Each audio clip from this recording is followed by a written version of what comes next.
Session നമുക്ക് വേണ്ടി എടുക്കുന്നത് ബഹുമാനപ്പെട്ട വിൽസൺ മാത്യു അച്ഛനാണ്. മോൻ ഭദ്രാസനത്തിൽ ബേസിൽ ദേറായാലെ അംഗമായിട്ട് പ്രവർത്തിക്കുന്നു. ഞങ്ങൾക്ക് ഇവരെ കാലഘട്ടത്തിൽ സെമിനാരിയിൽ പഠിച്ചവരാണ്.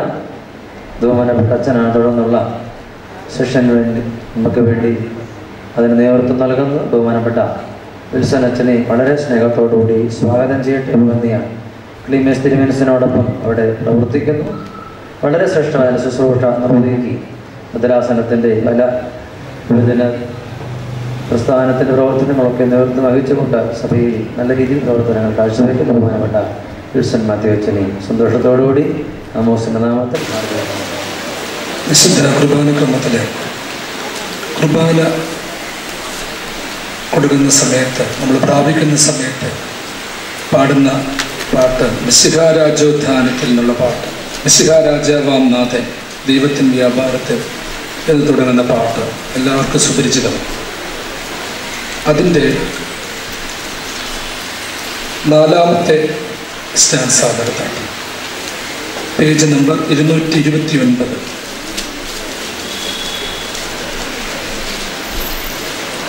ദൂതഗണം ഞങ്ങൾക്കൊപ്പം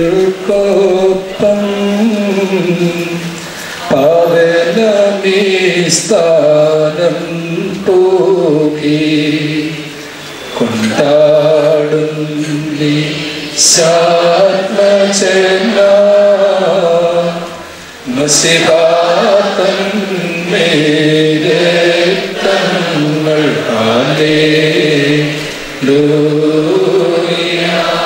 ഒരു തവണ കൂടി പാടിക്കാട്ടെ. ദൂതഗണം ഞങ്ങൾക്കൊപ്പം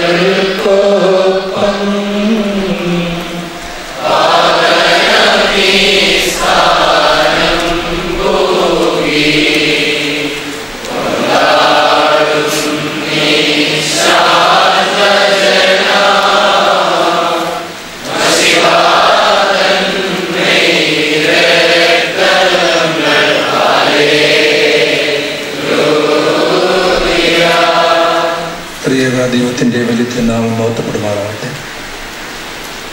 അഭിനന്യ സക്രിയാസ് മാർ അന്തോനിയോസ് തിരുമനസ്സുകൊണ്ട് ശുശ്രൂഷ സംഘത്തിൻ്റെ പ്രസിഡന്റ് അഭിനന്യ ഡോക്ടർ മാത്യൂസ് മാർ തീമത്യോസ് തിരുമനസ്സുകൊണ്ട് ഏറ്റവും ആദരണീയരായ വൈദിക ശ്രേഷ്ഠര്, ശുശ്രൂഷ സംഘത്തിൻ്റെ ആദരണീയരായ ശ്രേഷ്ഠ നേതൃത്വം കൊടുക്കുന്നവർ, സഭയുടെ അഭിമാനമായ ശുശ്രൂഷകർ, തൃത്വനാമത്തിൽ സ്നേഹമുണ്ട്.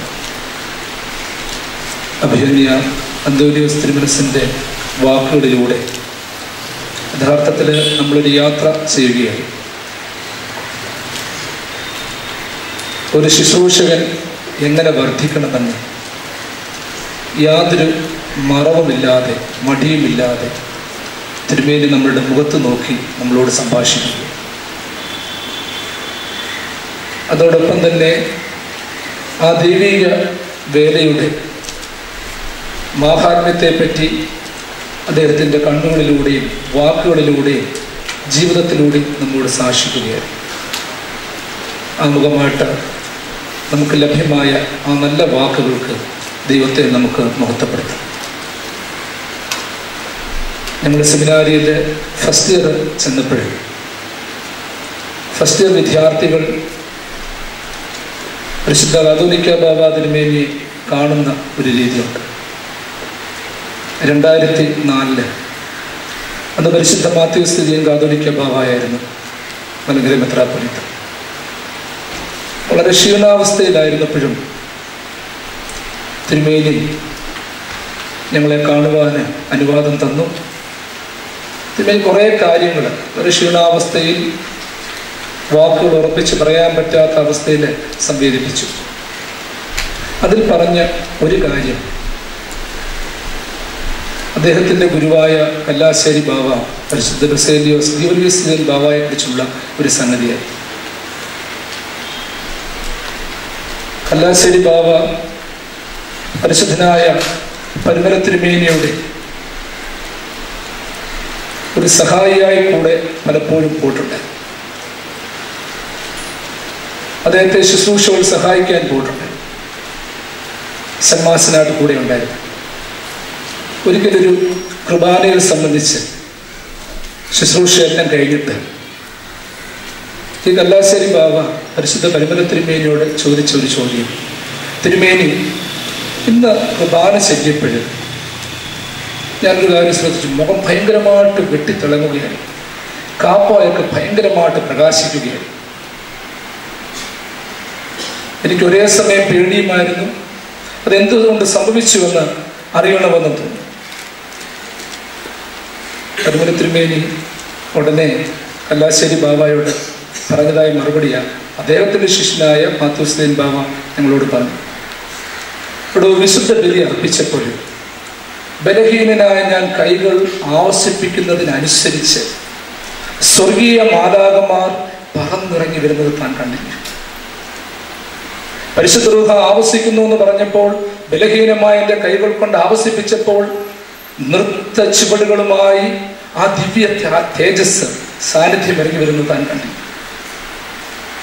എന്നോട് ഉത്തരമരുളി ചെയ്യണമേ എന്ന് ഞാൻ പ്രാർത്ഥിച്ചപ്പോൾ ഒരു വലിയ അഗ്നിഗോളം ഇറങ്ങി എന്നെ മുഴുവനായിട്ട് വലയം ചെയ്ത് താൻ കണ്ടില്ല. അതായത് പരിശുദ്ധ പരിമല തിരുമേനി വളരെ ശ്രേഷ്ഠനായ ആത്മീയ ജീവിതത്തിൽ വളർന്ന പുന്നൂസ് സെന്മാസിനോട് ചോദിച്ച ചോദ്യം, എല്ലാ ശുശ്രൂഷകരുടെയും മനസ്സിൽ പ്രധാനമായിട്ട് തോന്നേണ്ട ഒരു കാര്യം, നമ്മളൊക്കെ പ്രത്യേകിച്ച് കൈവപ്പിലൂടെ പ്രാർത്ഥനയിലൂടെ മദ്ഭായിലേക്ക് പ്രവേശിച്ചവർ, പ്രത്യേകിച്ച് ഇപ്പോൾ പിതാക്കന്മാർ പ്രത്യേകമായ ക്രമങ്ങളൊക്കെ തയ്യാറാക്കി ഉപദേശങ്ങളൊക്കെ കൊടുത്ത് കൈവപ്പ് കൊടുക്കുന്നത് കാണാറുണ്ട്. ഒരു കാര്യം കൂടെ നമ്മൾ അതിനോട് ചേർന്ന് ചിന്തിക്കേണ്ടത്, ആദ്യം വിളിക്കുകയും വിശുദ്ധ മദ്ഭായിലെ ശുശ്രൂഷകനായി വിളിച്ച് കൈകൾ പിടിച്ച് മദ്ഭായിലേക്ക് ആനയിക്കും. യഥാർത്ഥത്തിൽ ഒരു വലിയ പൗരോഹിത്യ പദവിയുടെ ആരംഭമാണ് അവിടെ സംഭവിക്കുന്നത്. തുടർന്നുള്ള എല്ലാ വിളികളും അങ്ങനെ തന്നെ. പ്രത്യേകിച്ച് സഹോദര പദവിയിൽ നിന്ന് യൗപദ്യക്കിനോ പദവി, അല്ലെങ്കിൽ അവിടെ നിന്ന് ഷമ്മാസ പദവിയിലേക്ക്, പ്രത്യേകിച്ച് നിങ്ങളിപ്പോൾ ഇവിടെ വന്നു, ഈ വന്നതുപോലും ഒരു വിളിയാണ്. ഒരുപക്ഷെ നമ്മളൊക്കെ ഇവിടെ ഇല്ലായിരുന്നുവെങ്കിൽ ഒരുപക്ഷെ ഉറക്കമായിരിക്കും, അലക്ഷ്യമായിട്ട് നടക്കുകയായിരിക്കും, ദൈവത്തിന് ഇഷ്ടമുള്ളതും ഇഷ്ടമില്ലാത്തതുമായ ഒരുപാട് കർമ്മങ്ങളിൽ കൂടി ഓടുകയായിരിക്കും. പക്ഷെ അത്തരത്തിലുള്ള ഒരു അവസരത്തിൽ നിന്നാണ് ദൈവം പേര് ചൊല്ലി വിളിച്ച് ഈ ക്ലാസ്സിലായിരിക്കുവാൻ, ഈ പിതാക്കന്മാരുടെ മുൻപിലായിരിക്കുവാൻ പരിശുദ്ധ പിതാവിൻ്റെ ആ ശ്രേഷ്ഠ സാന്നിധ്യത്തിലേക്ക് നമ്മളെ വിളിച്ചുകൊണ്ടിരുന്നിരിക്കുന്നു. അത് ഏറ്റവും പ്രധാനമായിട്ട് നമ്മളുടെ മനസ്സിലേക്ക് കടന്നു വരണം. ആദ്യ കാലഘട്ടത്തിൽ പ്രത്യേകിച്ച് ശുശ്രൂഷകരും തിരുവചന പഠനവും എന്നുള്ളതാണ് എൻ്റെ ചെറിയ ക്ലാസ്സിൻ്റെ ചിന്താവിഷയം. അത് പൂർണ്ണമായിട്ട് എടുക്കാനുള്ളൊരു അവസരമില്ല. ഒരു 20-25 മിനിറ്റ് കൂടുതൽ പോകാനുള്ള ഒരു അവസരമില്ല. അടുത്തതായിട്ട് ശില്പശാല നടക്കേണ്ടതായിട്ടുണ്ട്. പ്രത്യേകിച്ച് നിങ്ങളുടെ മനസ്സിലൂടെ അടിസ്ഥാനപരമായിട്ട് ഒരു കാര്യം കടന്നു പോകണം. പ്രത്യേകിച്ച് ഇപ്പോൾ ഉറക്കമൊക്കെ വരുന്ന സമയമാണ്, നല്ല ചൂടുണ്ട്, അതിലൂടെ ഫാനിലൂടെ വരുമ്പോഴത്തേക്ക് വളരെ പെട്ടെന്ന് ഉറക്കം വരുന്നു. എങ്കിലും ഒരു ഒരുക്കത്തോടുകൂടി എന്തോ നമ്മൾ ചെയ്യുന്ന ശുശ്രൂഷയുടെ ആ പ്രാധാന്യം മനസ്സിലാക്കാനുള്ള ഒരു അനുഭവത്തോടുകൂടി തന്നെ ഇരിക്കണം. നമ്മൾ ചിന്തിക്കേണ്ട ഒരു കാര്യം, പഴയ നിയമത്തിൽ പറയുന്നത് ഇസ്രായേലിലെ 12 ഗോത്രങ്ങൾ ലേവ്യ ഗോത്രത്തിന് മാത്രം അവകാശം കൊടുത്തിട്ടില്ല. ആർക്ക് കൊടുത്തില്ലെന്നാ പറഞ്ഞത്? ലേവ്യ ഗോത്രത്തിന് മാത്രം കൊടുത്തില്ല. അതിന് പറഞ്ഞ മറുപടി, യഹോവയായ ദൈവം കൊടുത്ത മറുപടി, യഹോവയായ ദൈവം അവരുടെ ഓഹരിയായിരിക്കും, അവരുടെ അവകാശമായി. ഒരു ശുശ്രൂഷകന്റെ അല്ലെങ്കിൽ വൈദിക പദവിയിലേക്ക് പോകുന്നവന്റെ, ഒരു സന്യസ്തന്റെ ഒക്കെ മനസ്സിൽ അടിസ്ഥാനപരമായിട്ടുണ്ടായിരിക്കേണ്ട കാര്യമാണ്. പ്രത്യേകിച്ച് നമ്മൾ മദ്ഭായിൽ കയറുമ്പം നമ്മളുടെ മനസ്സിലൊരു ചിന്തയുണ്ട്, നമ്മളെക്കാൾ ടെൻഷൻ മാതാപിതാക്കൾക്കാണ്. ഇവിടെ നിന്റെ ഒരു ശബ്ദം പോലും കേട്ടില്ലല്ലോ, നീ ഒരു 3-ാം ധൂർത്തേൻ പോലും വായിച്ചിട്ടില്ലല്ലോ, ഒരു ചെറിയ ഇടവായന പോലും വായിച്ചിട്ടില്ലല്ലോ. പ്രത്യേകിച്ച് അത്തരത്തിലുള്ള അനേകം ചോദ്യങ്ങൾ ചോദിക്കും. ചിലർ മാത്രം സ്ഥിരമായിട്ട് വായിക്കുന്നുള്ളൂ. നിങ്ങളുടെ മനസ്സിലും അടിസ്ഥാനപരമായിട്ടുണ്ടാകണം. പ്രത്യേകിച്ച് ഈ ശുശ്രൂഷ എന്ന് പറയുന്നത് പ്രതിഫലമായി ഇനി മൈക്കിലൂടെയോ മറ്റ് സാഹചര്യത്തിലൂടെയോ പ്രകടമായോ ഒരാമീൻ പോലും പൊതുവായി പറയാൻ അവസരം കിട്ടിയില്ലെങ്കിൽ മനസ്സ് നുറുങ്ങി പ്രാർത്ഥിച്ചുകൊണ്ട് സമർപ്പിച്ചുകൊണ്ട് ദൈവത്തെ ശുശ്രൂഷിക്കുന്ന ഒരു അനുഭവമാണ്. അതായത് ശുശ്രൂഷയുടെ ഒരു ഭാഗം. ആദ്യകാലത്ത് ലേവ്യരുണ്ടായിരുന്നു. അവർ പ്രത്യേകമായ പൗരോഹിത്യ പദവിയുള്ളവരാണ്. അതിൽ തന്നെ പല ഗണങ്ങളുണ്ടായിരുന്നു. ആദിമസഭയിലെ പിതാക്കന്മാരെ, ഐറേനിയസിനെ പോലെയുള്ള പിതാക്കന്മാർ, വിശുദ്ധനായ ഐറേനിയസ്, അവരിതിനെക്കുറിച്ച് അടിസ്ഥാനപരമായിട്ട് പഠിപ്പിക്കുന്ന ഒരു കാര്യമുണ്ട്. അതായത് പഴയ നിയമത്തിലെയും പുതിയ നിയമത്തിലെയും പഠനങ്ങളൊക്കെ വെച്ചുകൊണ്ട് തന്നെ ആദ്യകാലഘട്ടത്തിൽ പ്രത്യേകിച്ച് സഭയെ സംബന്ധിച്ച് സമർപ്പിക്കപ്പെടുന്ന ഒരു ശുശ്രൂഷക വൃന്ദം എന്നുള്ള ഒരു ഗ്രൂപ്പാണ് ഉണ്ടായിരുന്നത്. അതിൽ പാട്ടുകാരുണ്ടായിരുന്നു, വായനക്കാരുണ്ടായിരുന്നു. എന്നാൽ ആദിമസഭയുടെ കാലഘട്ടം എത്തിയപ്പോഴത്തേക്ക്, ഒരു സിസ്റ്റമാറ്റിക് ഘട്ടം എത്തിയപ്പോഴത്തേക്ക് ഇതിനല്പം കൂടെ മാറ്റം വരികയാണ്.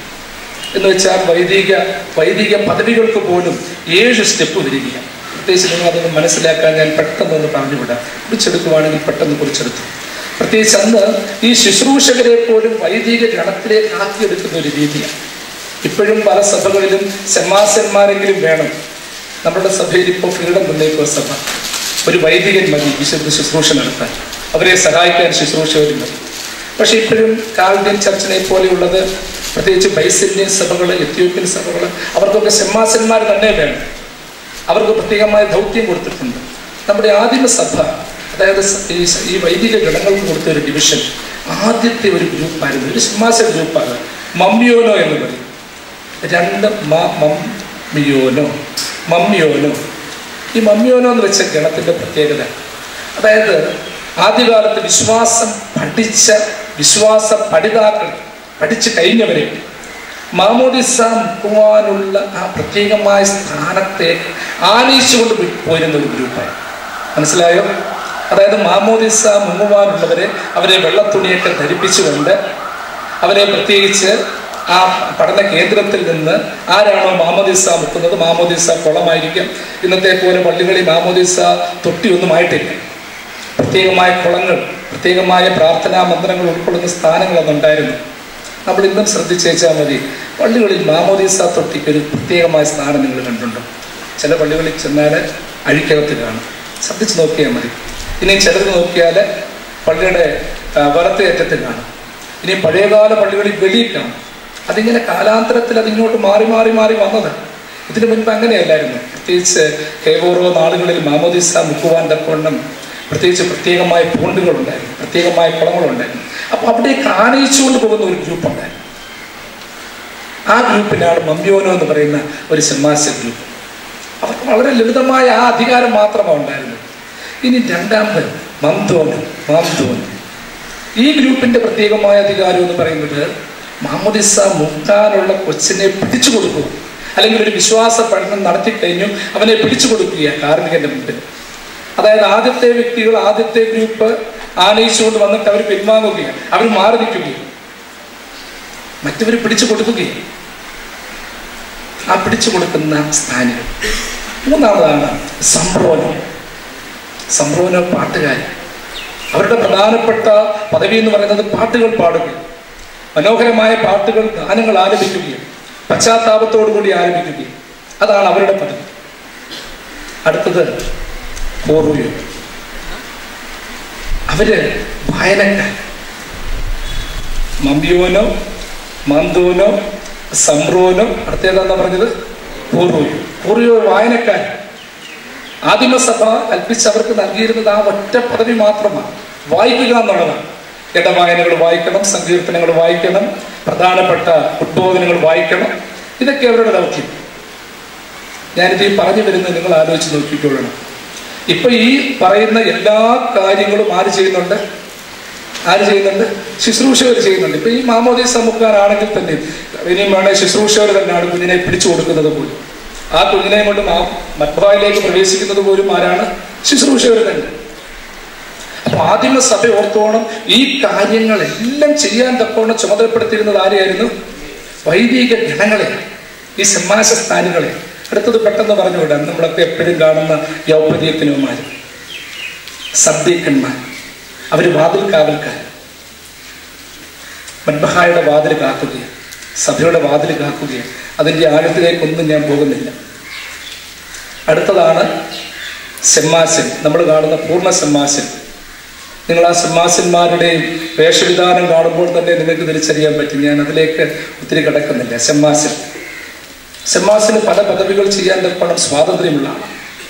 അപ്പൊ മിക്കവാറും ഇപ്പോഴത്തെ രീതിയിൽ സഭയെ സംബന്ധിച്ചിടത്തോളം യൗപതിയത്തിനോ പദവി വരെയുള്ള എല്ലാ കാര്യങ്ങളും ആരും ചെയ്യുന്നുണ്ട്, ശുശ്രൂഷകരും ചെയ്യുന്നുണ്ട്. അപ്പൊ യഥാർത്ഥത്തിൽ അൺഓർഡൈൻഡ് പീപ്പിൾ അല്ലെങ്കിൽ ഡീക്കൺസ് ഈ ശുശ്രൂഷകരെന്ന് പറയുന്നത്. ചില സഭകൾ ഇപ്പോഴും അവർ ചെയ്യുന്നതെന്ന് വെച്ച് കഴിഞ്ഞാൽ ഈ ഷെമാശന്മാർക്ക് ഇപ്പം ഇവൻ CSIക്കാർ പോലും, നമ്മുടെ പല പ്രൊട്ടസ്റ്റന്റ് ചർച്ചുകാർ പോലും, അവർ പാടുന്നവർക്ക് പോലും പ്രത്യേകമായ വേഷവിധാനങ്ങൾ നൽകാറുണ്ട്. പല വിദേശ സ്ഥലങ്ങളിൽ ചെന്നപ്പോൾ CNA അവരൊക്കെ നൽകുന്നുണ്ട്. പ്രത്യേകിച്ച് നമ്മുടെ സഭ നമുക്ക് നൽകിയിരിക്കുന്ന, ശുശ്രൂഷകർക്ക് നൽകിയിരിക്കുന്ന എന്താണ്? മനോഹരമായ ഒരു വെള്ളക്കുപ്പായമാണ് നൽകിയിരിക്കുന്നത്. അതിൻ്റെ താഴെ പ്രത്യേകമായ അലിക്കുകളോട് കൂടിയ മനോഹരമായ വെള്ളക്കുപ്പായം. ഇതിൻ്റെയൊക്കെ ഒരു അടിസ്ഥാനം ഓർത്തുകൊള്ളണം. നമ്മൾ ഈ കിട്ടിയിരിക്കുന്ന പദവിയുടെ ഒരു ആഴമെന്ന് പറയുന്നത്, നമ്മളെക്കാളും എത്രയോ പഠിത്തമുള്ള ഒരു പള്ളിയിലുണ്ട്, എത്രയോ അച്ചായന്മാരുണ്ട്. അവർ പള്ളി കാര്യങ്ങൾ ഒരുപാട് ഭരണം നടത്തുന്നവരാണ്. പക്ഷെ അവര്, നിങ്ങൾ ശ്രദ്ധിച്ചിട്ടുണ്ടോ, ഈ പടിക്കപ്പുറം അകത്തോട്ട് കയറാറുണ്ട്? ആരെങ്കിലും കയറാറുണ്ടോ?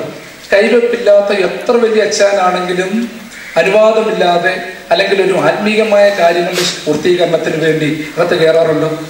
അപ്പൊ ഇതൊന്നും ഇല്ലാതാണ്, നമുക്ക് ഇത്രയൊന്നും പിടിക്കില്ല, സാമർഥ്യമില്ല. അപ്പോഴാണ് ദൈവത്തിന്റെ പ്രത്യേകമായ പദവികളിലൂടെ നമ്മൾ പ്രവേശിക്കുന്നത്. ഈ പരിശുദ്ധ സഭ എപ്പോഴും ഓർത്തുകൊള്ളണം, കൈവെപ്പിലൂടെ പ്രത്യേകിച്ച് അകത്തേക്ക് പ്രവേശിക്കുന്നു.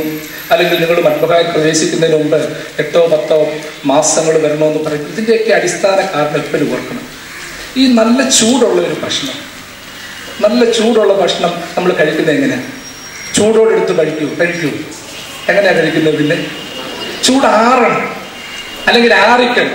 ഒന്നേ സ്വന്തമായിട്ട് അതിരുന്ന് അതൊരു പ്രത്യേക സമയം കൊണ്ട് ആറണം, അല്ലെങ്കിൽ ആറിക്കണം.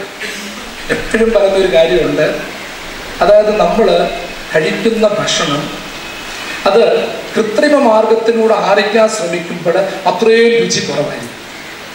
അതേസമയം അതിനൊരു ഗ്രാജുവൽ ടൈമുണ്ട്. ആ ടൈം എടുത്തത് ആറുകയാണെങ്കിൽ അതിൻ്റെ രുചി ഭയങ്കരമാണ്. അതായത് ഈ സഭയുടെ എല്ലാ ശുശ്രൂഷകളും ഓർക്കണം. നമ്മുടെ എല്ലാ ശുശ്രൂഷകളും എന്തുകൊണ്ടാണ് ശുശ്രൂഷകളുടെ ദൈർഘ്യം അല്ലെങ്കിൽ അതിന് പടിപടിയായ സ്റ്റെപ്പ്, ഇതൊന്നും നമുക്ക് പൂർണ്ണമായിട്ട് ഉൾക്കൊള്ളാൻ പറ്റത്തില്ല. തീക്കടുത്ത ഇഗ്നാത്യോസ് അതായത് ശുശ്രൂഷകളെ കുറിച്ച് തന്നെ പറഞ്ഞിട്ടുണ്ട്. അദ്ദേഹത്തിൻ്റെ ഒരു പ്രധാനപ്പെട്ട അദ്ദേഹത്തിൻ്റെ ഒരു സെർമണിൽ രേഖപ്പെടുത്തിയിരിക്കുന്ന ഒരു കാര്യം, ഈ പറഞ്ഞ കാര്യം ആ പിതാവ് പറഞ്ഞ കാര്യമാണ്. ചൂടേറിയ പദാർത്ഥങ്ങൾ അത് ആറുന്നത് വരെ കാത്തിരിക്കും. സഭയുടെ എല്ലാ കൂദാശകളും എന്ന് പറയുന്നത്, നമ്മൾ പ്രാപിക്കാൻ പോകുന്ന സ്ഥാനം എന്ന് പറയുന്നത്, അത് ഭയങ്കര ചൂടേറിയ അനുഭവമാണ്. അത് ആറണം, അത് നമ്മളുടെ മനസ്സിലേക്ക് പക്വമായിട്ട് മാറണം, പാകമായിട്ട് മാറണം. ആ ആറാനുള്ള ഒരു സമയമാണ് പ്രത്യേകിച്ച് നമ്മുടെ ശുശ്രൂഷകളൊക്കെ ഈ ദൈർഘ്യതയിലേക്ക് പോകുന്നത്. നമ്മൾ തന്നെ ആലോചിച്ചു വേണം. നിങ്ങൾ ശുശ്രൂഷകരായിട്ട് മത്ബഹായിലേക്ക് പ്രവേശിക്കും. നിങ്ങൾ രാവിലെ വരും, നമസ്കാരത്തിന് വരുമ്പോഴേ ഓർത്തോടെ, പ്രത്യേകിച്ച് ഒരു ശുശ്രൂഷകനെ സംബന്ധിച്ചിടത്തോളം അതിപ്രധാനമായ ഒരു അനുഭവമാണ്. നമസ്കാരം തുടങ്ങുന്നതിന് മുമ്പ് എന്തോ ശബ്ദം നിങ്ങൾ കേൾക്കും. സാധാരണ എന്തടിച്ചിട്ട് നമസ്കാരം തുടങ്ങത്തുള്ളൂ? എന്തടിക്കും? മണിയടിച്ചിട്ട് മാത്രമേ തുടങ്ങത്തുള്ളൂ.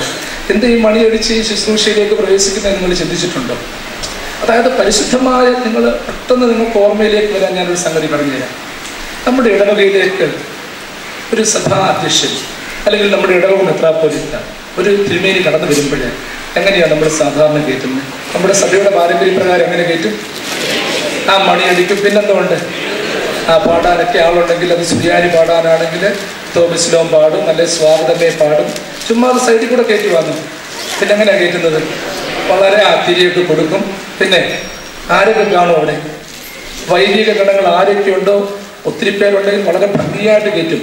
ശുശ്രൂഷകർ കാണും, പിന്നെ ശമാശന്മാർ കാണും, വൈദികർ കാണും. നിങ്ങൾ അന്നേരം എന്ത് കൊടുക്കും? ഇവിടെ രണ്ട് സൈഡിലും നിരനിരയായിട്ട് നിൽക്കും. അങ്ങനെ സാധാരണ കയറ്റുന്നത് പാട്ടൊക്കെ പാടി സ്വീകരിച്ച് ആനയിച്ച് കയറ്റും. പ്രത്യേകിച്ച് പിതാവിൻ്റെ അംശപടി അതിലൊരു മുതിർന്ന വൈദികനെ ഏൽപ്പിക്കുകയും ചെയ്യും. അതിൻ്റെ എല്ലാം പിന്നാലെയാണ് ആ സീനിയോറിറ്റി അനുസരിച്ച് നിന്നാണ് അകത്തേക്ക് കയറ്റുന്നത്. യഥാർത്ഥത്തിൽ നമ്മളുടെ ശുശ്രൂഷകളുടെ ഒരു വലിയ ആഴമേറിയ അനുഭവമാണ് അവിടെ പഠിപ്പിക്കുന്നത്. അതായത് ഈ മണി അടിക്കുമ്പോൾ ഒരു കാര്യം ഓർക്കണം, പിതാക്കന്മാരുടെ വിശകലനങ്ങളാണ്. അതായത് മണി അടിക്കുക, അതായത് ദേവാലയത്തിൽ ഓൾറെഡി ആരുണ്ട്? ദൈവത്തിൻ്റെ സാന്നിധ്യമുണ്ട്, ദൈവമുണ്ട്, ദേവാലയത്തിൽ ദൈവമുണ്ട്. പക്ഷേ ശുശ്രൂഷ തുടങ്ങുന്നതിന് മുൻപ് ആ ദൈവത്തെ സ്വീകരിച്ച് ആനയിച്ച് കയറ്റുന്ന ഒരു അനുഭവം ഉണ്ടാകും. അതിൻ്റെയൊക്കെ ഒരു പ്രതീകമായി ഇവരെ കയറ്റുന്നത്, ഈ പിതാക്കന്മാരെ കയറ്റുന്നത്. തൃത്വ ദൈവത്തെ നമ്മൾ സ്വീകരിച്ച് ആനയിച്ച് കയറ്റില്ല. അതായത് രാവിലെ ആദ്യത്തെ 7:15 നമസ്കാരം നടക്കുന്ന ഒരു പള്ളിയിലെ മണിയടിക്കുക, ശുശ്രൂഷകൾ എല്ലാവരും കാണും. അപ്പം നിങ്ങളുടെ മനസ്സിലേക്ക് ഒരു കാര്യം കടന്നുണ്ടോ, ദൈവത്തെ രാജകീയമായിട്ട് സ്വീകരിക്കുകയാണ്. അപ്പം നമ്മൾ പറഞ്ഞു സെമ്മാസന്മാരുണ്ട്, അല്ലെങ്കിൽ പിന്നെ വൈദികരുണ്ട്, ശുശ്രൂഷകരെല്ലാവരും ഉണ്ട്. അതുപോലെ തമ്പുരാൻ കടന്നു വരുമ്പോൾ തമ്പുരാനെ സ്വീകരിക്കാൻ എല്ലാവരും കടന്നു വരും. ആരൊക്കെ വരുമെന്നറിയാമോ? മാതാവ് വരും, ശുദ്ധിമാന്മാർ വരും, പിന്നെ ശുദ്ധിമതികൾ വരും, നമ്മുടെ പൂർവ്വപിതാക്കന്മാർ വരും. അവരെല്ലാം ഇങ്ങനെ നിരന്ന് നിന്നാണ് ആരെ കയറ്റിക്കൊണ്ട് വരുന്നത്? തമ്പുരാനെ സ്വീകരിച്ച് ആനയിച്ച് കയറ്റുന്നു. പാമ്പാടി തിരുമേനിയെക്കുറിച്ചും പെരുമല തിരുമേനിയെക്കുറിച്ചും അവരുടെ ശിഷ്യന്മാരെ പഠിപ്പിച്ച കാര്യങ്ങൾ അവരിങ്ങനെ സ്വീകരിച്ച് കയറ്റിക്കൊണ്ട് വരുമ്പോഴേ, കാരണം എന്ന് വെച്ച് കഴിഞ്ഞാൽ വളരെ ക്ഷീണിതരും പ്രയാസമുള്ളവരും ഒക്കെയുണ്ട്. അവരിടവും വലവും തിരിഞ്ഞ് നിന്നുകൊണ്ട് വളരെ ശാന്തമായി നിന്നുകൊണ്ട് കുരിശ് വരച്ച് ആശീർവദിച്ചാണ് അവർ പോകുന്നത്. ആ നോട്ടത്തിലൂടെ പോലും അനുഗ്രഹം ഉണ്ടാകുന്നു. സമയ ചുരുക്കം കൊണ്ട് ഞാൻ അതിൻ്റെ മറ്റാഴങ്ങളിലേക്ക് പ്രവേശിക്കുന്നു. പ്രത്യേകിച്ച് നമ്മളുടെയൊക്കെ ജീവിതത്തിൽ 2-3 തലങ്ങളായിട്ട് തിരുവചന പഠനത്തിൻ്റെ പ്രാധാന്യം അറിഞ്ഞിരിക്കണം. പ്രത്യേകിച്ച് നമ്മൾ അനുഷ്ഠിക്കുന്ന ശുശ്രൂഷകളെ പറ്റി തിരുവചനം എന്താ പഠിപ്പിക്കുന്നത്, ഏത് രീതിയിൽ അതിനെ മനോഹാരിതയോട് ഉൾക്കൊള്ളുന്നത്. ഒന്നാമതായിട്ട് നമ്മുടെ ആരാധനയെക്കുറിച്ച് പറയുന്നത്, നമ്മുടെ ഉദാസകളെക്കുറിച്ച് പൗരസ്ത്യ സഭ ഉപയോഗിക്കുന്ന വാക്ക് ഏതാണ്? ഏത് വാക്കാണ് ഉപയോഗിക്കുന്നത്? മർമ്മം എന്ന് പറയും. പിന്നെന്താ പറയും? മിസ്റ്ററി. അതിൻ്റെ മറ്റൊരു വാക്ക് എന്തുവാ? മലയാളം എന്തോ? രഹസ്യം എന്ന് പറയും. നിങ്ങൾ ആലോചിച്ച് നോക്കണം. നമ്മുടെ ശുശ്രൂഷയുടെ ഒരു വലിയൊരു പ്രധാനപ്പെട്ട പദവി, പ്രധാനപ്പെട്ട സ്ഥാനമാണ്. നിങ്ങൾ സമയം കിട്ടുമ്പോൾ പുറപ്പാട് പുസ്തകം 20 തൊട്ട് സൗകര്യം പോലെ നിങ്ങൾ വായിച്ച് നോക്കിയേച്ചാൽ മതി. അതിൽ വളരെ വിശാലമായിട്ട് പറയുന്ന ഒരു കാര്യമുണ്ട്. ഈ ബലിവേദി അലങ്കരിക്കുമ്പോൾ മോശയോടും അഹ്റോനോടും പറഞ്ഞതാണ്, അഹ്റോനോട് പ്രത്യേകിച്ച് പറഞ്ഞതാണ്, നീ ബലിവേദി അലങ്കരിക്കുമ്പോൾ പൂക്കൾ കൊണ്ടും മുട്ടുകൾ കൊണ്ടും അലങ്കരിക്കണം. എന്തുകൊണ്ടൊക്കെ അലങ്കരിക്കണമെന്നാണ് പറയുന്നത്? പൂക്കൾ കൊണ്ടും. കുറയിരിക്കുന്നവരൊക്കെ ഒന്ന് പറഞ്ഞ്, നിങ്ങൾ എന്തെങ്കിലും പറഞ്ഞാൽ ഉറങ്ങാതൊക്കെ ഇരിക്കാൻ പറ്റും. ഒന്ന് പറഞ്ഞ് എന്തുകൊണ്ടൊക്കെ അലങ്കരിക്കണമെന്നാണ് പറയുന്നത്? പൂക്കൾ കൊണ്ടും മുട്ടുകൾ കൊണ്ടും. ഏതൊക്കെ പൂക്കളും മുട്ടുകളും ആണെന്നറിയാമോ? ഇവിടെ പ്രത്യേകിച്ച് പറയുന്നുണ്ട്. ബദാം പൂവുണ്ട്, ബദാമിൻ്റെ മുട്ടുണ്ട്. എന്തൊക്കെയുണ്ട്? ബദാം പൂവും ബദാമിൻ്റെ മുട്ടും, താമരപ്പൂവും താമരയുടെ മുട്ടും. ഇതുകൊണ്ടൊക്കെ അലങ്കരിക്കണം. എന്നിട്ട് മോശയോട് ദൈവം പിന്നെയും പറഞ്ഞു, നീ തിരുനിവാസം തയ്യാറാക്കുമ്പോൾ അവിടെ പൂക്കളെ ക്രമീകരിച്ചിരിക്കണം, രൂപമായിട്ട് കൊത്തിവെച്ചിരിക്കണം. ഇതൊരു ശ്രേഷ്ഠമായ തിരുവചന ധ്യാനത്തിൻ്റെ ആഴം. ശ്രദ്ധിക്കുന്നുണ്ടോ നിങ്ങൾ? വിശുദ്ധമായ ബലിവേദി നമ്മൾ ഇത്രമാത്രം രഹസ്യമായിട്ട് ഞങ്ങൾ കൊണ്ടാടുന്നതിൻ്റെ കാര്യം ഓർത്തുകൊള്ളണം. കത്തോലിക്കർ പറയും, ഞങ്ങൾ പടിഞ്ഞാറുന്നോട് കുർബാന അർപ്പിക്കുന്നുണ്ട്, ജനങ്ങളെല്ലാം കാണണം, ഒരു മറവ് പോലുമില്ല. പക്ഷെ നമ്മളെന്താ അങ്ങനെ ചെയ്യാത്തതിൻ്റെ കാരണം അറിയാമോ? മോശയോട് ദൈവം പറഞ്ഞ വാക്കെന്താണ്? നീ ബലിവേദി അലങ്കരിക്കുമ്പോൾ പൂക്കൾ കൊണ്ടും പിന്നെന്തുകൊണ്ട് അലങ്കരിക്കണം? മുട്ടുകൾ കൊണ്ടും അലങ്കരിക്കണം. പൂക്കളെന്ന് വെച്ചാൽ റിവീൽഡ് ട്രൂത്ത്. എന്താണ്? അതായത് വെളിപ്പെട്ട സത്യം. കർത്താവിൻ്റെ മനുഷ്യ ഓർത്തോണം, വെളിപ്പെട്ട രഹസ്യങ്ങൾ, മർമ്മങ്ങൾ. മുട്ടെന്ന് വെച്ചാൽ നിങ്ങൾ പൂക്കൾ ശ്രദ്ധിച്ച് നോക്കിക്കോ. നല്ലപോലെ വിടർന്ന ഒരു പൂവ്, അത് കാണാൻ സന്തോഷമാണ്. പക്ഷെ ഇനി അതിലെന്തെങ്കിലും പ്രത്യേകിച്ച് കാണാനുണ്ടോ? പക്ഷേ മുട്ടിൻ്റെ പ്രത്യേകത എന്തുവാ? ഒരു നല്ല പൂ വിരിഞ്ഞു കഴിഞ്ഞാൽ പിന്നീട് നമ്മൾ അടുത്ത ശ്രദ്ധിക്കുന്നത് ഏതിലായിരിക്കും? എന്തിലായിരിക്കും ശ്രദ്ധിക്കുന്നത്? മുട്ടുകളിലാണ് ശ്രദ്ധിക്കുന്നത്. മുട്ടുകളിൽ ശ്രദ്ധിക്കുന്നതിൻ്റെ കാരണം അതിലിനിയും അതിമനോഹരമായ മറ്റൊരു കാഴ്ച നമ്മൾ ശ്രദ്ധിക്കുന്നുണ്ട്. അതായത് നമ്മളുടെ വിശുദ്ധമായ ബലിയിൽ, ഉദാസികളിൽ രഹസ്യങ്ങളുമുണ്ട്, പരസ്യങ്ങളുണ്ട്. അതായത് തമ്പുരാനിലൂടെ, യേശു തമ്പുരാനിലൂടെ, അവൻ്റെ മനുഷ്യാവതാരത്തിലൂടെ വെളിപ്പെട്ട ഒരുപാട് സത്യങ്ങളുണ്ട്. നമ്മുടെ പറയത്തിൽ ഈ കുർബാനയെക്കുറിച്ച് പുരോഹിതൻ പ്രാർത്ഥന നടത്തുമ്പം പറയും, ഇതില് കർത്താവിന്റെ ജനനം, പിന്നെ മനുഷ്യാവതാരം, കഷ്ടാനുഭവം, ക്രൂശുമരണം, ഉത്ഥാനം, പിന്നെ ഇതൊക്കെ ഓർക്കുന്നുണ്ട്. നിന്റെ 2ാമത്തെ വരവ്, ന്യായവിധി, ഇവയ്ക്ക് വേണ്ടി ഞങ്ങൾ കാത്തിരിക്കുന്നു. ഈ ലോകത്തിന് ഇപ്പൊ തൽക്കാലം വെളിപ്പെട്ടിട്ടുള്ളത് ഏതൊക്കെ മാത്രമേ ഉള്ളൂ? കർത്താവിന്റെ ഉദ്ധാരം വരെയുള്ള കാര്യങ്ങളെ വെളിപ്പെട്ടിട്ടുള്ളൂ. ഇനി എന്തൊക്കെ വെളിപ്പെടാൻ കിടപ്പുണ്ട്? കർത്താവിന്റെ 2ാം വരവ്, കർത്താവിന്റെ ന്യായവിധി, ഇതൊക്കെ വെളിപ്പെടാൻ കിടക്കുന്നു. അപ്പൊ ഓർത്തുകൊള്ളണം, വിശുദ്ധമായ തിരുവചനത്തിന്റെ അടിസ്ഥാനമാണ് ഈ മർമ്മങ്ങളെന്ന് പറയുന്നത്. അപ്പം നമ്മൾ എന്തുകൊണ്ട് ഇത്രമാത്രം രഹസ്യമായി കർമ്മങ്ങൾ അനുഷ്ഠിക്കുന്നു, ആ കർമ്മത്തിന് സാക്ഷികളാകുന്നു, ആ രീതിയിൽ തിരുവചനത്തെ നമ്മൾ കാണണം, ഇതുമായിട്ട് ബന്ധപ്പെടുത്തി കാണണം എന്നുള്ളതിന് അടിസ്ഥാനപരമായിട്ട് ഓർത്തുകൊള്ളണം. മോശയോട് ദൈവം പറഞ്ഞ വാക്കുകൾ എന്തൊക്കെയാണ്? എന്തുകൊണ്ടൊക്കെ അലങ്കരിക്കണമെന്നാണ് പറഞ്ഞ ബലിവേദിയെ? പൂക്കൾ കൊണ്ടും മുട്ടുകൾ കൊണ്ടും അലങ്കരിക്കണം. പൂക്കൾ എന്ന് പറയുന്നത് വെളിപ്പെട്ട സത്യത്തിന്റെ പ്രതീകമാണ്. കർത്താവിനോട് വെളിപ്പെട്ട സത്യമാണ്. മുട്ടെന്ന് വെച്ചാൽ ഇനി വെളിപ്പെടാനുള്ള യഥാർത്ഥം. അപ്പൊ അതാണ് മർമ്മങ്ങളെ കുറിച്ചുള്ള തിരുവചന പഠനം. രണ്ടാമതായിട്ട് ശുശ്രൂഷകർ തിരുവചനം പഠിക്കുക എന്ന് പറയുമ്പോൾ നിങ്ങൾ ആലോചിച്ച് നോക്കണം, നമ്മളുടെ സഭയെ പോലെ ആരാധനകളിലും പ്രാർത്ഥനകളിലും ഇത്രമാത്രം വേദപുസ്തക വാക്യങ്ങൾ ഉൾക്കൊള്ളിച്ചിട്ടുള്ള ഒരു പ്രാർത്ഥന ഈ ലോകത്ത് ഒരിടത്തുമില്ല. നമ്മൾ ഒന്ന് നോക്കിക്കൊള്ളണം, നമ്മുടെ സഭയുടെ എല്ലാ പാട്ടുകളും, അത് പ്രൊമിയോൻ സദ്ര ആണെങ്കിലും അല്ലെങ്കിൽ എത്രോ ആണെങ്കിലും മറ്റു പ്രാർത്ഥനകളാണെങ്കിലും ശുശ്രൂഷകളാണെങ്കിലും ഇതെന്തുകൊണ്ടേലും ഉണ്ടല്ലോ, ഇതിലെല്ലാം ഉള്ളത് എന്താണ്? അടിസ്ഥാനം എന്താണ്? അടിസ്ഥാനമായിട്ട് എന്തുവാണുള്ളത്? വാക്യങ്ങളാണ്. അടിസ്ഥാനപരമായിട്ട് തിരുവചന വാക്യങ്ങളാണ്.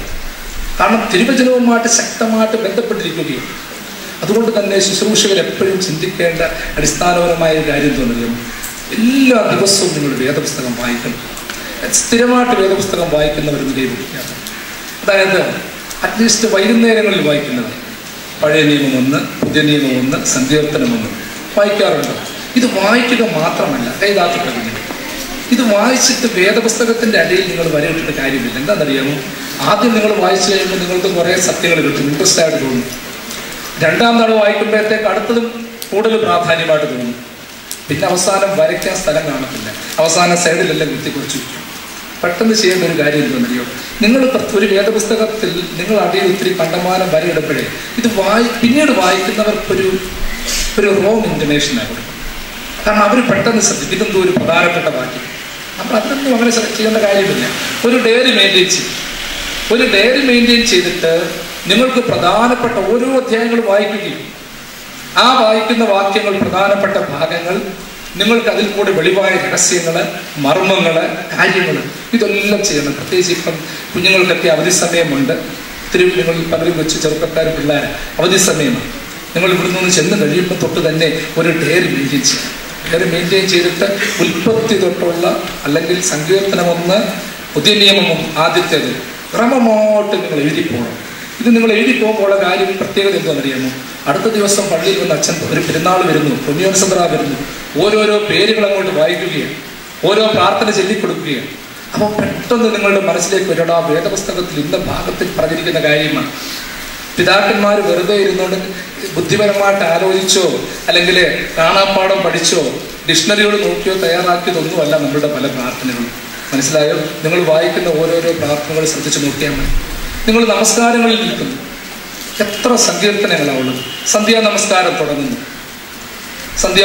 തുടങ്ങുന്നു, ആ സങ്കീർത്തന ഭാഗങ്ങൾ വെച്ച് ചുമ്മാ ജസ്റ്റ് നോക്കിക്കുക. ആദ്യം നിങ്ങൾ വായിക്കുന്ന സങ്കീർത്തനം 51 വായിക്കുന്നു, അതേ തുടർന്ന് വരുന്നതൊക്കെ സങ്കീർത്തന ഭാഗങ്ങൾ പ്രധാനമായിട്ട് വരികയാണ്. അവിടെ തുടങ്ങി പ്രാർത്ഥനകൾ, സങ്കീർത്തനങ്ങൾ അല്ലെങ്കിൽ വേദപുസ്തക ഭാഗങ്ങൾ, അവിടെ വരുന്ന കോലോയെ, യഗ്ബോയെ, മറ്റു പാട്ടുകൾ, ഇതൊക്കെ വേദപുസ്തക ഭാഗങ്ങൾ.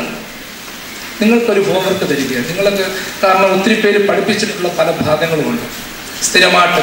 അതായത് കുർബാന ക്രമത്തിൽ ഉപയോഗിച്ചിരിക്കുന്ന പാട്ടിൻ്റെ ഇന്ന വേദഭാഗം, ഇതുവരെയും വലുതായിട്ട് പഠിപ്പിക്കാത്ത ഒരുപാട് ഭാഗങ്ങൾ കിടപ്പുണ്ട്, പല പാട്ടുകൾ കിടപ്പുണ്ട്. അപ്പോൾ അത് ഏത് ഭാഗങ്ങളിൽ നിന്ന് എടുത്തിട്ടുള്ളത് നിങ്ങൾ ശ്രദ്ധിച്ചൊരു ഹോംവർക്ക് പോലെ നിങ്ങൾ ചെയ്യണം. അത് കൃത്യമായിട്ട് എഴുതി ഇടണം, ഇന്ന ഭാഗത്തിൽ നിന്ന് എടുത്തിട്ടുള്ളത്. പിന്നീട് അവസാനം 91 സങ്കീർത്തനത്തിലേക്ക് വരിക. അത് എവിടെ നിന്നുള്ളത്? വേദപുസ്തക ഭാഗത്തിൽ നിന്നുള്ളത്. നിങ്ങൾ ശ്രദ്ധിച്ചോണം, ഈ പ്രൊട്ടസ്റ്റന്റുകാരും മറ്റുള്ളവരും നിന്ന് ഒരുപാട് കാണാപ്പാടം പ്രാർത്ഥനയോട് ചൊല്ലും. അപ്പം ചിലർ പറയുന്നത് എന്താണെന്നറിയാമോ? അയ്യോ, ദൈവം അങ്ങോട്ട് വെളിപ്പെടുത്തി കൊടുക്കുന്ന ഒരുപാട് സത്യങ്ങളാണ്, ഒരുപാട് രഹസ്യങ്ങളാണ്. നിങ്ങളൊന്ന് നോക്കിക്കോണം. നമ്മുടെ പ്രാർത്ഥനയുടെ പ്രത്യേകത എന്താണെന്നറിയോ? ഈ പ്രാർത്ഥനകളിൽ വ്യക്തിപരമായിട്ട് പിതാക്കന്മാർ എഴുതി ഉണ്ടാക്കിയ പ്രാർത്ഥന, വ്യക്തിപരമായിട്ടുള്ള ആവശ്യങ്ങൾ വളരെ വളരെ കുറവാണ്. പ്രാർത്ഥിക്കുകയാണെങ്കിൽ ദൈവനാമം മഹത്വപ്പെടുന്ന കാര്യങ്ങളെ, പൊതുവിൻ്റെ കാര്യങ്ങൾ നിങ്ങളൊന്ന് ഈ രഹസ്യ പ്രാർത്ഥനയോടൊക്കെ ഒന്ന് ചെല്ലി നോക്കി വെച്ചാൽ മതി. പാമ്പാക്കുട നമസ്കാരം ഒരു തവണയെങ്കിലും വായിച്ചിട്ടുള്ളവർ നീക്കുകയും എഴുതാത്തിട്ടോ. ജസ്റ്റ് ഒരു ഇൻഫർമേഷൻ. നിങ്ങൾ പോകുമ്പോഴേ കാശുള്ളവരുടെ ഇവിടെ ഡിപ്പുണ്ട്, അവിടെ ചെന്നൊരു പാമ്പാക്കുട നിത്യ പ്രാർത്ഥനാക്രമം, സാധാ ചെറുതല്ല, പാമ്പാക്കുട എന്ന് പറഞ്ഞാൽ പെട്ടെന്ന് മനസ്സിലാകും. അതവിടെ ചെന്ന് ചോദിച്ചാൽ മതി. നല്ല പുസ്തകമാണ്, വളരെ നിങ്ങൾക്ക് നിങ്ങളുടെ ജീവിതത്തിൻ്റെ എല്ലാ ഭാഗങ്ങളുമായിട്ട് ബന്ധപ്പെട്ടിരിക്കുന്ന ഒരുപാട് പ്രാർത്ഥനകളൊക്കെ ഉണ്ട്. പാമ്പാക്കുട നമസ്കാരത്തിലെ രഹസ്യ പ്രാർത്ഥനകളെ, ഇതിൻ്റെ ഈ പ്രാർത്ഥനകളൊക്കെ പ്രത്യേകിച്ച് നിങ്ങളോട് ഈ പാമ്പാക്കുട നമസ്കാരം വായിച്ചിട്ട്, പ്രത്യേകിച്ച് ഞായറാഴ്ചയുടെ സന്ധ്യ നമസ്കാരം, അതിൻ്റെ പ്രഭാത നമസ്കാരം പാമ്പാക്കുടയിൽ എഴുതിയിട്ടേക്കുന്നു. എത്രയോ സ്തുതിപ്പുകളാണെന്നറിയാമോ? 33 സ്തുതിപ്പുകൾ ഒറ്റ പ്രാർത്ഥനയിൽ തന്നെ കിടക്കുക. സ്തുതി സ്തുതി സ്തുതി സ്തോത്രം എന്ന് പറഞ്ഞ് തുടങ്ങുക. ഗംഭീരമായ പ്രാർത്ഥനകളാണ് കിടക്കുന്നത്. ഇതൊക്കെ തന്നെ തിരുവചനത്തിൽ നിന്നെടുത്ത പ്രാർത്ഥനകളാണ്. ഈ പ്രാർത്ഥനകൾ ഇങ്ങനെ നോക്കി വായിക്കുമ്പോൾ ഒരു പ്രത്യേകത, നമ്മളുടെ ശ്രദ്ധ മുഴുവൻ എങ്ങോട്ടാണ് പോകുന്നത്? നമ്മളുടെ പരാതികളൊന്നും നമുക്ക് വരുന്നില്ല. അതാണ് ഒരു രഹസ്യ പ്രാർത്ഥനയോ അല്ലെങ്കിൽ ഒരു പരസ്യ പ്രാർത്ഥനയോ ഒരു സെതറായോ നമ്മൾ വായിക്കുമ്പോഴുള്ള പ്രത്യേകത. എന്ന് വെച്ച് കഴിഞ്ഞാൽ നമ്മൾക്ക് വ്യക്തിപരമായ പരാതികൾ ഉന്നയിക്കാനുള്ള സമയം കിട്ടുന്നില്ല. നമ്മളുടെ നിരാശയെക്കുറിച്ച് ഓർക്കാൻ പറ്റുന്നില്ല. നമ്മൾ പൊതുവിന് വേണ്ടി എല്ലാവർക്കും വേണ്ടി പ്രാർത്ഥിക്കുക. ഈ മനപ്രാർത്ഥനയുടെ പ്രശ്നം എന്താണെന്നറിയാമോ? 1 2 വരി കഴിയുമ്പോഴത്തേക്ക് ദൈവമേ നടത്തിയ നിയോഗങ്ങൾക്കായിട്ട് സ്തോത്രം ചെയ്യുന്നു, അല്ലെങ്കിൽ ഇതുവരെ എത്തിച്ചതിനായിട്ട് സ്തോത്രം ചെയ്യുന്നു. പിന്നെ ഈ പൈപ്പ് ഓണാക്കുന്നത് പോലെ, ടാപ്പ് ഓണാക്കുന്നത് പോലെ പിന്നെ വരുന്ന എല്ലാം എന്തോ രോഗങ്ങളെ, ദുഃഖങ്ങളെ, പ്രയാസങ്ങളെ, കണ്ണുനീരുകളെ, എനിക്ക് ക്ഷീണമാണ്, എനിക്ക് അസ്വസ്ഥതയാണ്, എനിക്ക് ബുദ്ധി തരണം, വീട് തരണം, ജോലി തരണം, ഇതെല്ലാം ഉള്ളൂ. നമ്മുടെ പിതാക്കന്മാർ പ്രാർത്ഥിക്കുന്നത് എങ്ങനെയാണ്? ഞങ്ങൾ പ്രാർത്ഥിക്കുന്ന സമയത്ത്, ശുശ്രൂഷകളുടെ സമയത്ത് മനസ്സെവിടിരിക്കുന്നതെന്നാണ് പറയുന്നത്, ഞങ്ങളുടെ ബോധങ്ങളും വിചാരങ്ങളും ഹൃദയങ്ങളും എവിടെ ഇരിക്കുന്നു? ദൈവമായ കർത്താവിൻ്റെ വലതുഭാഗത്തിരിക്കുന്നതെന്നാണ്, ദൈവസന്നിധിയിലിരിക്കുന്നു. അതായത് എനിക്കൊരു രോഗമുണ്ട്, അല്ലെങ്കിൽ എനിക്ക് മാർഗ് കുറവാണ്, എനിക്കൊരു നല്ല ജോലി വേണം, എന്നൊക്കെ നമ്മൾ ഈ പ്രാർത്ഥിക്കുവാണെങ്കിലുണ്ടല്ലോ, നമ്മളുടെ മനസ്സ് എവിടെ പോയിട്ടില്ല? എവിടെ പോയിട്ടില്ല? ദൈവസന്നിധിയിൽ എത്തിയിട്ടില്ല. ഇപ്പോഴും എവിടെ കിടക്കുന്നതേ ഉള്ളൂ? നമുക്ക് ചുറ്റും കിടക്കുക.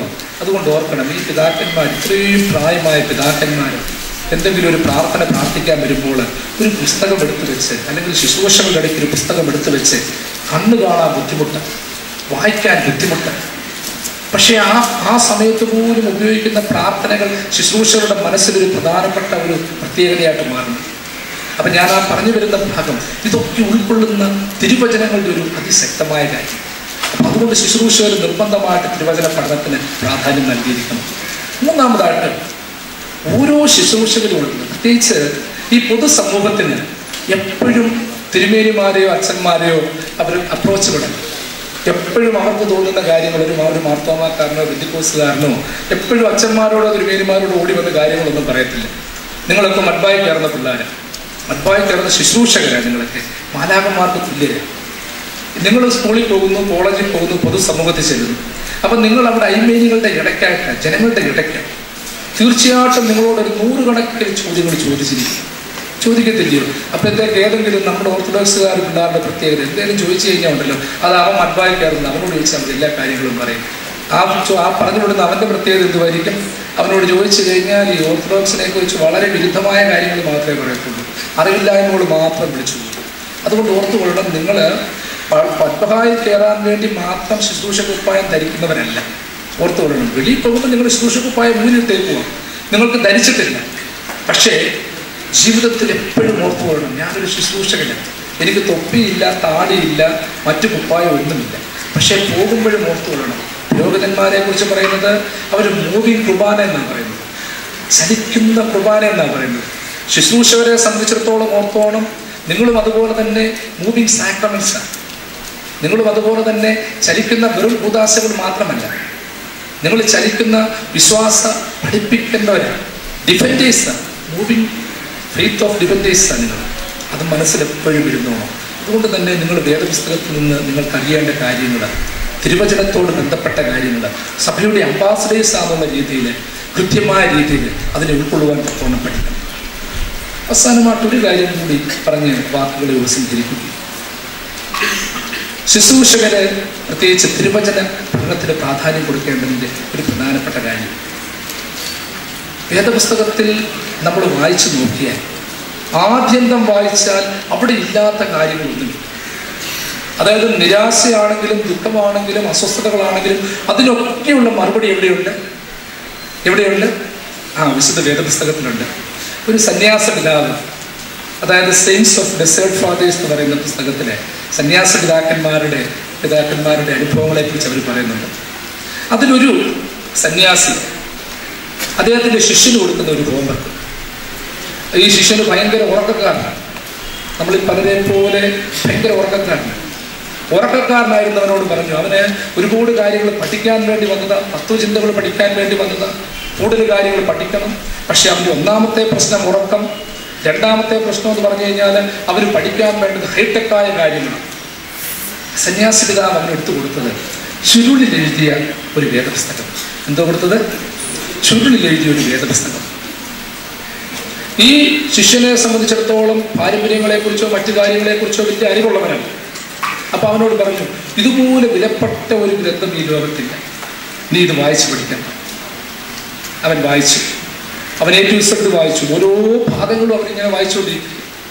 ഓരോ ഭാഗങ്ങളും വായിക്കുമ്പോൾ അവൻ്റെ മനസ്സിലുണ്ടാകുന്നത് മുഴുവൻ സംശയമാണ്. കാരണം വേദപുസ്തകത്തിലെ കാര്യങ്ങൾ നമുക്കറിയാം, സംശയാസ്പദമായിട്ട് ഒരുപാട് കാര്യങ്ങളുണ്ട്. മുൻവിധിയോടെ സംശയത്തോടു കൂടി കാര്യങ്ങൾ വായിച്ചു കഴിഞ്ഞാൽ എല്ലാ കാര്യങ്ങളും നമുക്ക് ഉൾക്കൊള്ളാൻ പറ്റത്തില്ല. കുറേ നാൾ അവൻ വേദപുസ്തകത്തിൻ്റെ പല ഭാഗങ്ങൾ കോപ്പി, അവൻ്റെ കണ്ണ് പ്രശ്നമുണ്ടായി, ആരോഗ്യ പ്രശ്നമുണ്ടായി. അപ്പോൾ കുറേ നാൾ കഴിഞ്ഞപ്പോൾ ആഴ്ച കുറഞ്ഞു വന്നു. അപ്പോൾ സന്യാസ പിതാവ് അവനോട് പറഞ്ഞു, പിതാവേ, അങ്ങ് തന്ന പുസ്തകം ഞാൻ വായിച്ചു, പക്ഷെ ഒരു പ്രശ്നമുണ്ട്, എൻ്റെ കാഴ്ച പോയി, എനിക്ക് തലവേദന ഭയങ്കരമായിട്ട് പോയി. അവനോട് പിതാവ് പിന്നെയും പറഞ്ഞു, നീ ഒരു കാര്യം ചെയ്യും, ഇതുവരെ നീ വായിച്ച കാര്യങ്ങൾ, ഇതുവരെ നീ ഗ്രഹിച്ച കാര്യം, അതിനെക്കുറിച്ച് ധ്യാനിക്കും. നീ ആ ധ്യാനം പൂർണ്ണമാകുകയാണെങ്കിൽ പടിപടിയായി ഇതിൻ്റെ കാഴ്ച തിരികെ കിട്ടും. അപ്പം അവൻ്റെ ആദ്യത്തെ പരാതി എന്ന് വെച്ചാൽ വേദപുസ്തകം വായിച്ച് അവൻ എന്തോ പറ്റി, പ്രത്യേകിച്ച് ഇന്നത്തെ പോലെ അച്ചടിയില്ല, നല്ല ലെറ്റേഴ്സ് ഇല്ല, കണ്ണാടിയില്ല, മറ്റൊന്നുമില്ല. അവൻ വളരെ കുനിഞ്ഞിരുന്ന് സൂക്ഷിച്ചു നോക്കി, ചുരുള് വായിച്ച് കാഴ്ച പോയി. പിന്നീട് അവനോട് പിതാവ് പറഞ്ഞ മറുപടി എന്ന് പറയുന്നത്, നീ അതടച്ചു വെച്ചിട്ട് അതിനെക്കുറിച്ച് ധ്യാനിക്കുക. നീ അത് ശ്രേഷ്ഠമായിട്ട് നിനക്ക് ഉൾക്കൊള്ളാൻ പറ്റുമെങ്കിൽ, അത് നിന്റെ ജീവിതമാകുന്നുവെങ്കിൽ, പ്രയോജനമാകുന്നുവെങ്കിൽ കാഴ്ച കിട്ടും. അപ്പോഴത്തേക്ക് വീണ്ടും അവൻ ധ്യാനിച്ചു. മറന്നുപോയ ഓരോ കാര്യങ്ങളും അവൻ പിന്നെയും ധ്യാനിച്ചു, വീണ്ടും പ്രാർത്ഥിച്ചു. അങ്ങനെ നഷ്ടപ്പെട്ടു പോയ ആ കാഴ്ച അവർ തിരിച്ചു കിട്ടിയതിനെക്കുറിച്ച് സെയിൻസ് ഓഫ് ഡെസേർട്ട് ഫാദേഴ്സിൽ വായിക്കുന്നുണ്ട്. ഒരു സന്യാസി പിതാക്കന്മാരുടെ പുസ്തകത്തിലെ ഒരു കാര്യം കൂടെ പറഞ്ഞുകൊണ്ട് നിർത്തുകയും, പ്രത്യേകിച്ച് ശുശ്രൂഷകരുടെ തിരുവചന പഠനത്തിൻ്റെ അടിസ്ഥാനം അവരുടെ വ്യക്തി ജീവിതത്തിൻ്റെ ഒരു ആത്മീയമായ വളർച്ചയെ ശക്തീകരിക്കുന്ന ഒരു അനുഭവമായി. വ്യക്തിപരമായ ജീവിതത്തിൻ്റെ ആത്മീയ സത്തെ ഈ തിരുവചന പഠനത്തിലൂടെ വളർത്തുവാൻ സാധിക്കും. പ്രത്യേകിച്ച് ഒരു അൽജേനിയോസ് എന്ന് പറയുന്ന ഒരു സന്യാസി പിതാവ്, അദ്ദേഹത്തിൻ്റെ അടുക്കൽ കുമ്പസാരിക്കാൻ വന്ന ഒരു ഭീകരനായ ഒരു അക്രമി. ഈ അക്രമിയെക്കുറിച്ച് ആ പിതാവ് രേഖപ്പെടുത്തിയിരിക്കുന്ന ഒരു സംഗതി. കാരണം എന്ന് വെച്ചാൽ, ഇവൻ ഒരു ദിവസം ആരോ ഇവനോട് നിർബന്ധിച്ച് പറഞ്ഞു വിട്ടു, നീ അൽജേനിയോസിൻ്റെ അടുക്കൽ ചെല്ലണം, നീ രൂപാന്തരപ്പെടണം, ഇങ്ങനെ പോയാൽ പ്രശ്നമില്ല. ഇവൻ സന്യാസ പിതാവിൻ്റെ അടുത്ത് പോകും. ആ സന്യാസി പിതാവിൻ്റെ പേരെന്തുവായിരുന്നു? അൽജേനിയോസ്. പിതാവിൻ്റെ അടുത്ത് വന്നിട്ട് പറഞ്ഞു, പിതാവേ, ഞാൻ ഭയങ്കര കൊലപാതകയാണ്, പ്രശ്നക്കാരനാണ്, ഞാൻ ഉണ്ടാക്കാത്ത കുലുമാലുകളൊന്നുമില്ല, പക്ഷെ അങ്ങനെക്ക് വേണ്ടി പ്രാർത്ഥിക്കണം. അപ്പോൾ അവനോട് പിതാവ് പറഞ്ഞു, മോയെ, നീ ചെയ്യുന്നതൊക്കെ തെറ്റാണ്, നീ രൂപാന്തരപ്പെട്ടേ പറ്റത്തുള്ളൂ, നല്ല വിശുദ്ധിയിലേക്ക് വളരണം, നിന്റെ കുറച്ച് സമയം കഴിഞ്ഞിട്ട്, കുറച്ച് ദിവസം കഴിഞ്ഞിട്ട് നീ വീണ്ടും വരാൻ പറഞ്ഞു. ഒരാഴ്ച കഴിഞ്ഞിട്ട് പിന്നെയും വന്നു. ഒരാഴ്ച കഴിഞ്ഞിട്ട് വന്നിട്ട് ഇവൻ സന്യാസി പിതാവിനോട് പറഞ്ഞു, പിതാവേ, ഞാനിപ്പോൾ ആരെയും കൊല്ലത്തില്ല, പക്ഷേ ഞാൻ ആൾക്കാരെയൊക്കെ പേടിപ്പിച്ച് ബലപ്രയോഗത്തിലൂടെ തട്ടിപ്പറിച്ചാണ് ഇപ്പോഴത്തെ എൻ്റെ മോഷണ രീതി. അപ്പോൾ ആദ്യം അവൻ്റെ പ്രത്യേകത എന്ന് വരുന്നു, ആൾക്കാരെ കൊന്നൊരു കൊലപാതകനായിട്ട് നടന്ന് സാധനങ്ങൾ മോഷ്ടിച്ച് ഉപദ്രവിച്ച് ജീവിക്കുകയും. രണ്ടാമത് വന്ന് പറഞ്ഞ് എന്തുവായിരുന്നു, പിതാവെ, ഞാനിപ്പോഴ് ആരെയും കൊല്ലത്തില്ല, പക്ഷേ ബലം പ്രയോഗിച്ച് തട്ടിപ്പറിക്കും. മൂന്നാമത്തെ തവണ വന്നു പിതാവിനോട് പറഞ്ഞു, പിതാവെ, ഞാനിപ്പം ബലപ്രയോഗം നടത്തത്തില്ല, മോഷ്ടിക്കത്തില്ല, കൊല്ലത്തില്ല, പക്ഷെ എൻ്റെ പഴയകാല കാര്യങ്ങളൊക്കെ പറയും. ആരെങ്കിലുമൊക്കെ വരുമ്പം സാധനങ്ങളൊക്കെ തന്നോണം, എൻ്റെ കാര്യങ്ങൾ, പണ്ടത്തെ കാര്യങ്ങളൊക്കെ അറിയാമല്ലോ, ഇപ്പം ഞാൻ ഡീസൻ്റായിട്ട് ജീവിക്കുകയാണ്, അതുകൊണ്ട് നിങ്ങളുടെ സാധനങ്ങളൊക്കെ തന്നോണം. അപ്പോഴും മനുഷ്യരുടെ മനസ്സിലെന്തുകൊണ്ടാവുന്നത്? ഒരു പേടി, ഒരു ഭയം, അവരവരുടെ സാധനങ്ങൾ കൊടുക്കും. ഈ മനുഷ്യനിങ്ങനെ 25 or 30 തവണ കുമ്പസാരിക്കാൻ വന്നു. പല ഘട്ടങ്ങളോട്ട് മാറി കുമ്പസാരിക്കാനാണ്. അപ്പോൾ ഒരു ഘട്ടം കഴിഞ്ഞപ്പോഴത്തേക്ക് ഇവ മോഷണം നിർത്തി, കൊലപാതകം നിർത്തി, പിടിച്ചുപറി നിർത്തി, ഭീഷണി നിർത്തി. എന്നിട്ട് ഇവനോട് സന്യാസ പിതാവ് പറഞ്ഞു, മോനെ, നീ അധ്വാനിച്ച് ജീവിക്കണം. അവൻ പറഞ്ഞു, പിതാവേ, ഞാൻ അധ്വാനിച്ചാണ് ജീവിക്കുന്നത്, ഒരു ദോഷവും ആദ്യം ചെയ്യത്തില്ല. അപ്പം പിതാവ് പറഞ്ഞു, നീ അധ്വാനിച്ച് ജീവിച്ചാൽ പറ്റത്തില്ല, നീ അധ്വാനിക്കുന്നതിൻ്റെ 10% ആർക്കെങ്കിലും പാവങ്ങൾക്ക് കൊടുക്കണം. 10%, 20%, 30%, 50%. അപ്പം ഇവൻ കൂടുതൽ സമയം അധ്വാനിക്കും. അവസാനം ഇവൻ അധ്വാനിക്കുന്നതിൻ്റെ ബഹുഭൂരിപക്ഷവും മറ്റുള്ളവർക്ക് കൊടുക്കും. മനസ്സിലാവുന്നുണ്ടോ? അങ്ങനെ വന്നു കഴിഞ്ഞപ്പോഴത്തേക്ക് ഏറ്റവും അവസാനം ഇവൻ ക്ഷീണിതനായി. പക്ഷെ ഇവനെ ഏൽപ്പിച്ച ഇവൻ്റെ കുടുംബകാര്യങ്ങളൊക്കെ ഒരു കരയിലെത്തി. ഘട്ടമായിട്ട് മാറി പ്രാർത്ഥിച്ച് ഒരു സന്യാസിയായിട്ട് അവൻ മാറുകയാണ്. പ്രാർത്ഥിച്ചൊരു സന്യാസിയായിട്ട് മാറി, ഒരു ശ്രേഷ്ഠ സന്യാസിയായിട്ട് മാറി. അവൻ അവസാനം ഒരു രക്തസാക്ഷിയായി തീർന്നു എന്നാണ് പ്രത്യേകിച്ച് ആ പുസ്തകത്തിൽ പറഞ്ഞിരിക്കുന്നത്. പ്രത്യേകിച്ച് നമ്മുടെയൊക്കെ ജീവിതത്തിൽ ഒത്തിരി ഓർക്കേണ്ട പ്രധാനപ്പെട്ട കാര്യം, ലോകത്തിൽ ഒത്തിരി പേർ ഓരോ കാര്യങ്ങൾ പറയും. നിങ്ങൾ ഒത്തിരി പുസ്തകങ്ങൾ വായിച്ചിട്ടുണ്ട്. വായിക്കാത്ത പുസ്തകങ്ങൾ വല്ലതും ഉണ്ടോ? നിങ്ങൾക്ക് ഏറ്റവും അവസാനം വായിച്ച പുസ്തകം ഏതാണ്? നിങ്ങൾ ആരെങ്കിലും ഒരാൾ പറഞ്ഞ് ഏറ്റവും ലാസ്റ്റ് വായിച്ച, ലേറ്റസ്റ്റ് ആയിട്ട് വായിച്ച പുസ്തകം ബാധകങ്ങൾ. പിന്നെ നിങ്ങൾ ഒത്തിരി പുസ്തകങ്ങൾ വായിച്ചു കാണും. കാരണം ഒരുപാട് ആശയങ്ങളുള്ള പുസ്തകങ്ങൾ നിങ്ങൾ വായിച്ചു കാണും. അതെല്ലാം നല്ലത്, നിങ്ങൾ ഇനിയും വായിക്കണം. പക്ഷെ അതോടൊപ്പം തന്നെ ഓർത്തോണം, ഏത് പുസ്തകങ്ങളും നിങ്ങൾ വായിച്ചു കഴിഞ്ഞാലും, അതായത് ഓർത്തോണം, അതിനെല്ലാം ഒരു കഥയുടെ ലിങ്കാവും. ആ കിട്ടുന്ന ആശയങ്ങളൊക്കെ എന്ന് വെച്ചാൽ ഒരു നിശ്ചിത ഘട്ടത്തിലേക്ക് മാത്രമേ. പക്ഷേ വേദപുസ്തകം വായിക്കുന്നവനെ സംബന്ധിച്ച് അവൻ്റെ മരണം വരെ മറ്റുള്ളവർക്ക് ഉപദേശമായിട്ട് കൊടുക്കാൻ പറ്റും. പ്രത്യേകിച്ച് ഓർത്തോണം, നിങ്ങളുടെ തലമുറയോട് ഒരു അന്ത്യോപദേശം കൊടുക്കുക. നിങ്ങൾ പഠിച്ചിട്ടുള്ള ന്യൂട്ടൺസ് ലോസോ അല്ലെങ്കിൽ ഷേക്സ്പിയറുടെയോ ഹോമറുടെയോ കൃതികളോ ഒന്നും പറഞ്ഞു കൊടുക്കാൻ പറ്റത്തില്ല. അതേസമയം ഓർത്തുകൊള്ളണം, പിതാക്കന്മാരുടെ എല്ലാം പ്രത്യേകതയായിരുന്നു.